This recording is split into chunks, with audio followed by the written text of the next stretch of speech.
Bienvenido al servicio Videopoli de la Policía Local de Valencia. ¿En qué puedo ayudarte? Hola, es que he visto en internet este número y no sé si... Tranquilo, estamos aquí para escucharte y ayudarte en todo lo que podamos. Cuéntame, ¿qué te pasa? Pues me llamo Marcos y más o menos hace unos 2 años empecé a jugar con un amigo. Pues apostábamos en una sala de apuestas del barrio y al principio lo que solíamos apostar lo ganábamos.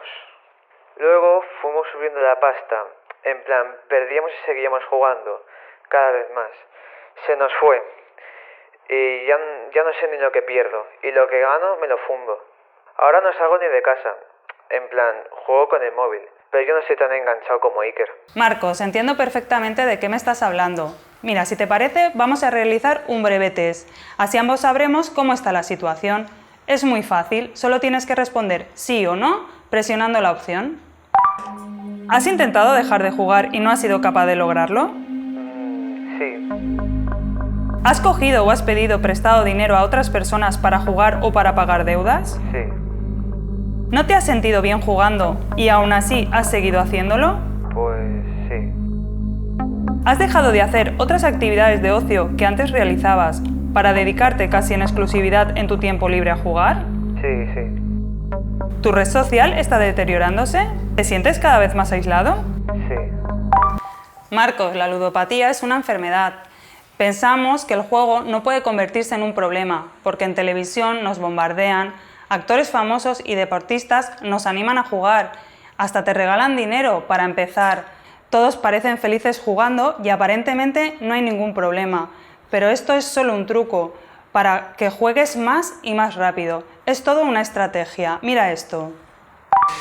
Estem amb Roc, que és un especialista del tema d'addiccions. Moltes gràcies per atendre'ns, Roc. Hola, bon dia. Bueno, gràcies a vosaltres per comptar amb mi. Quin és el truc que utilitzen les cases d'apostes per atrapar als jugadors?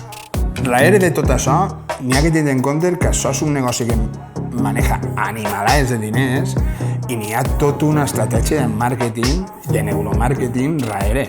A banda de tot el que té que veure en la interfaz, és a dir, en com es presenta, en els colors, en les musiquetes, que, bueno, pues que si coneguem les tragaperres habituals, pues, bueno, pues així es multiplica per 1000.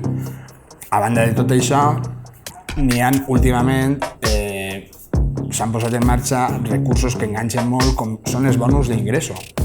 Els bonus d'ingresso, que no deixen de ser com una espècie d'ofertes, que te donen una quantitat perquè tu jugues. Entonces, claro, això és un ganxo important. Pots explicar-nos com funcionen en el nostre cervell les ofertes irresistibles? Les ofertes ens provoquen una sensació, o diverses sensacions, però una d'elles és que tenim una oportunitat per a fer algo que és fantàstic, que és estalviar diners. Entonces, claro, això ens provoca una sensació de poder fer-ho, no? Com que t'estàs aprofitant del sistema o que el sistema te dona una oportunitat. I per una altra banda, no menys important, és que ens dona la sensació de que si deixem passar aquesta oportunitat, pues igual no en tenim una altra i per tant, bueno, pues tenim que agarrar-la, siga com siga. Per què les persones que juguen creuen que van a guanyar sempre? Bueno, pues efectivament això és algo que ocorreix, que és pues, tota una sèrie de distorsions de la realitat o sesgos cognitius que es coneix, que n'hi ha molts variats. Uno té que veure en la il·lusió de control, és a dir, la sensació de que són capaços de controlar l'atzar, que algo que es basa bàsicament en l'atzar, nosaltres estem per damunt de tot això i som capaços de controlar-ho a base d'unes estratègies, de tota una sèrie de parafernàlies, de números màgics, de tota una sèrie d'embolics que es muntem a pensar que estem per damunt de tot això. En què consisteix el reforç intermitent i com influeix en l'addicció al joc? Quan es guanya, es reforça molt la conducta perquè és una satisfacció haver guanyat, però la següent vegada igual no guanyes. I estàs 10 vegades que no guanyes, però a la que fa 11 guanyes. I torna una altra vegada al reforç. Entonces, què és el que passa? Que des del punt de vista psicològic busquem aquesta sensació, aquest reforç, que és la sensació de benestar, del guany, contínuament. I clar, quan més vegades jugues, més possibilitats n'hi ha de generar l'addicció fins que arriba sent el que centra la teua vida, el voler trobar una altra volta i ser reforç. Marcos, ya lo has escuchado. Debes tener claro que se puede salir de ese agujero. No estás solo. Y tampoco es bueno que te enfrentes a esto tú solo. Hay grandes profesionales dispuestos a ayudarte. Y desde aquí te vamos a facilitar el contacto y la asesoría necesaria. Hoy has dado un gran paso. Mira este vídeo. Tiene consejos muy útiles que te van a servir. Continuem parlant de joc online. Què hi ha darrere? Hi ha algunes característiques personals? Això és el símptoma d'un problema. Sempre darrere de l'aparició d'una conducta addictiva n'hi ha problemes personals, molt individuals. N'hi haurà persones que serà perquè tinguin l'autoestima molt baixa, n'hi haurà persones perquè les seues característiques de personalitat són de buscadors de sensacions, n'hi haurà persones que té que veure en l'ambient, n'hi haurà persones que té que veure en la família. I generalitzar a mi no m'agrada. Crec que cada persona és un món i que cada uno té les seues característiques. Lo important, la conducta addictiva és el símptoma, no és el problema. Deixant un poc el tema psicològic i anant a l'aspecte físic, què passa en el cervell per a que hi hagi l'addicció al joc? El com, algo que no és una substància, provoca un fum de reaccions químiques a nivell cerebral que tenen que veure en els neurotransmissors. En el cas de les addiccions en general, i en aquest cas en les que estem parlant, es posen en marxa 3 neurotransmissors que tenen que veure en les substàncies de la felicitat, la química de la felicitat cerebral, que és la serotonina, la dopamina i la noradrenalina.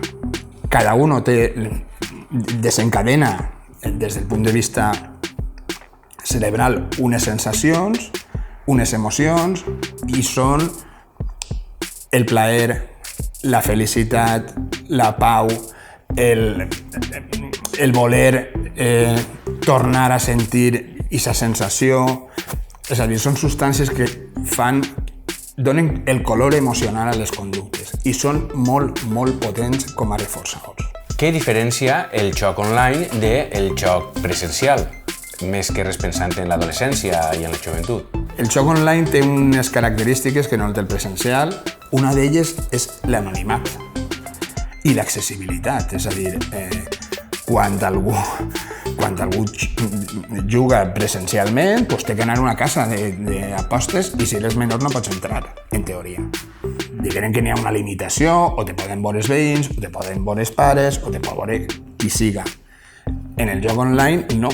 L'accessibilitat és contínua, pots estar les 24 hores i tu estàs en ta casa, o on siga, però ningú te coneix, ningú te veu. Bé, ja per últim, Roc, com podem detectar i ajudar una persona amb aquest problema?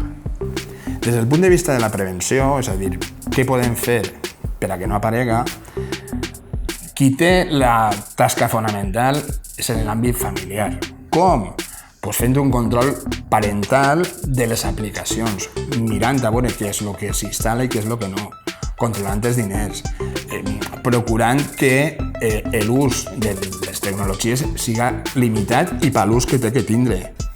Quan ja ha aparegut el problema, pegar bronca, a de huello, i dir que esto està fatalitat no porta cap de puesto perquè això ja se sap. Sobretot, buscar ajuda professional. Buscar algú que ens pugui indicar què poder fer. Mestres, professors, gent que es pugui conèixer, que ens puguen donar una indicació clara de quines pautes són les d'intervenció. Voler ser metge sense saber és mala solució. Marcos, espero haberte podido orientar. Y si quieres, cuéntale a tus amigos lo que hemos hablado. Vale, muchas gracias. Puedes encontrar más información en nuestra web y en nuestras redes sociales y puedes llamarnos siempre que quieras.